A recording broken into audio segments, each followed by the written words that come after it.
Sveiki, aš Milda Varnauskaitė ir šiandien papasakot noriu Jums Tramvajų gatvės bibliotekėlės istoriją, arba kaip aš ją pavadinau, kaip intravertė mieste draugų susirado.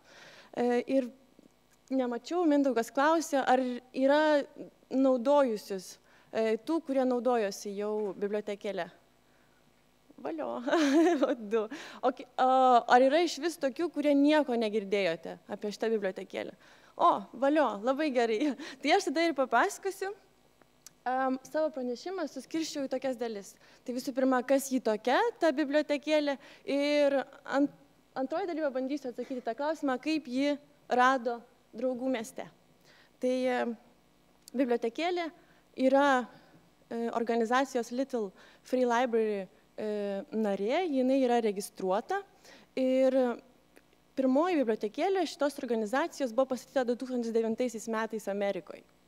Todas Bolas savo motinos atminimui pastatė pirmą namuką prieš savo namus ir idėja labai greitai išplito. Dabar šitų bibliotekėlių yra jau virš 25 000 pasaulyje.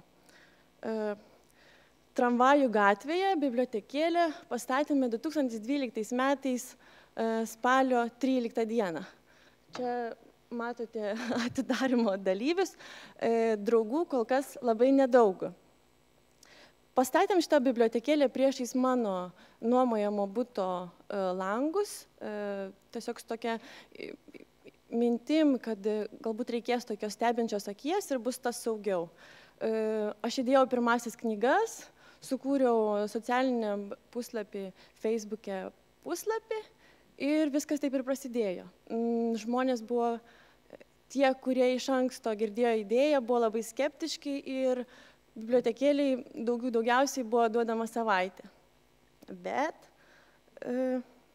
čia nepaminėjau.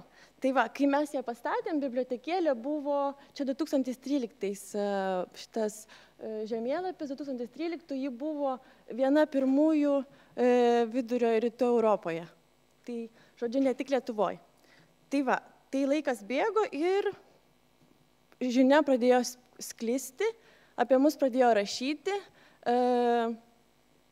Čia aš sudėjau pagrindinės publikacijas, kurios buvo taip asmeniškai susijusios su manim. Tai atsirado sekėjų, bibliotekėlės pradėjo plisti. Tai atsirado jų Džiaugsmo gatvėje, Vaikų gamtininkų centre, paskui Dūkštoje, prie Neries regioninio parko direkcijos, Karoliniškėse, kaip ir minėjo Mindaugas, Justiniškėse. Dabar neseniai, prieš keletą dienų, padėjo atidaryti bibliotekėlę Pabiržės miestelėje. Tai 10 km iki Biržų. Šiandien 5 bibliotekėlės yra atidaromas Šiauliuose. Taip. Tai va, draugų atrodo, žodžiu, atsirado, bet atsirado ir tokių, kurie norėjo globoti bibliotekėlę. Ir čia aš įdėjau laišką Lenkijos ambasadoriaus, nes Lenkijos ambasada yra kaiminystėje Tramvajų gatvės, tai Smėlio gatvėj. Ir Lenkijos ambasadorius aptikęs šitą bibliotekėlę, jis iš tikrųjų pradėjo ją globoti ir aš labai dažnai rasdavau naujų lenkiškų knygų.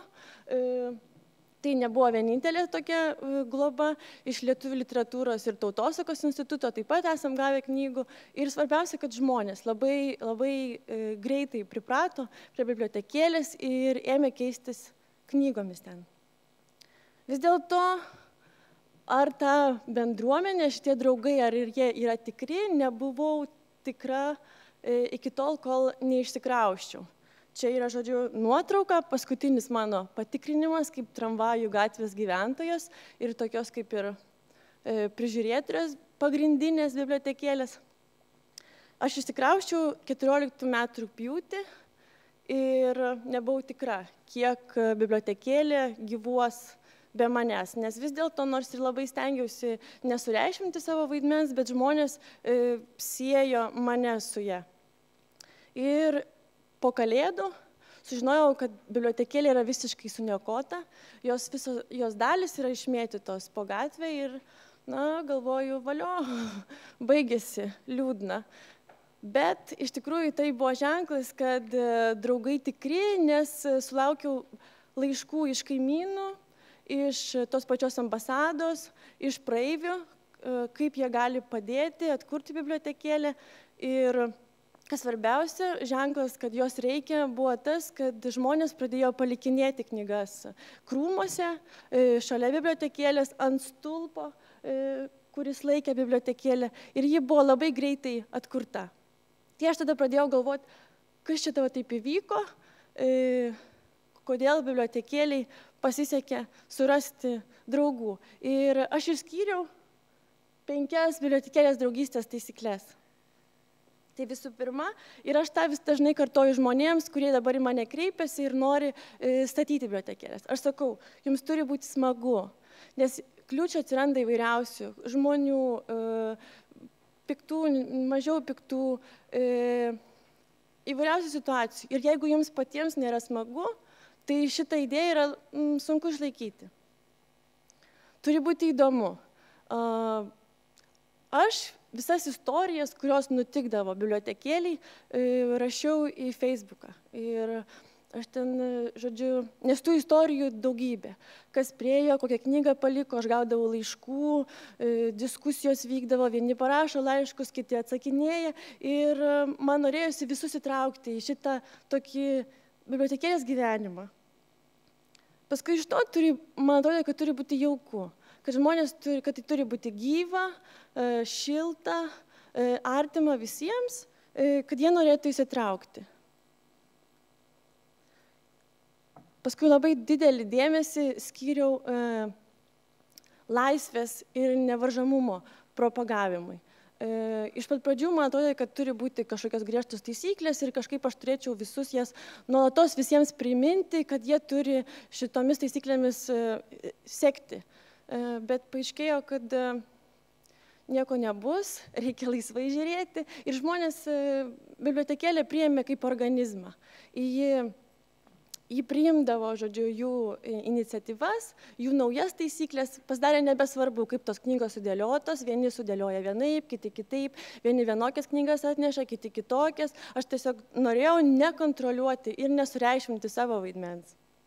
Ir galiausiai bibliotekėlę norėjau išlaikyti atvirą visų kitų žmonių rūpesčiui ir iniciatyvams. Čia mes matom kaimyną mano Dainių, jis puošia bibliotekėlę kalėdoms. Tai man buvo tas svarbu nepersirūpinti bibliotekėlę, nepulti, tvarkyti jos ir taip toliau, o leisti kitiems ją pasirūpinti ir taip tapti bendruomenę skaitytojų, kurie paskui norėtų išlaikyti ją. Tai tiek.